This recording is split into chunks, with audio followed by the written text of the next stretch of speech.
একটা ছেলে কি সুন্দর, 18 বছর, 20 বছর, 25 বছর, এরকম তাগড়া একটা জওয়ান, তার ভিতরে এতটুকু বুঝ নাই যে আমি যে একটা মানুষ, আমার কি করা উচিত। এই বুঝটুকু যার নাই, সে কি পরিমাণ মূর্খ, কি পরিমাণ নাদান আপনি ভাবেন। সকালবেলা ঘুম থেকে উঠে আরেকবার ঘুম যাওয়া পর্যন্ত একটা মোবাইল তার সঙ্গী, আর কতগুলো বন্ধু 4-5 জনের লগে আড্ডাবাজি, এরা তার সঙ্গী।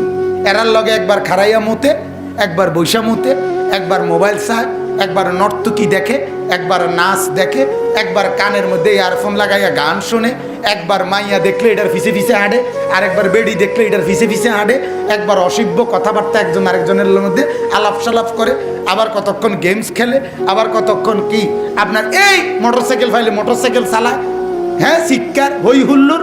আপনি বলেন এটা কি কোনো জীবন?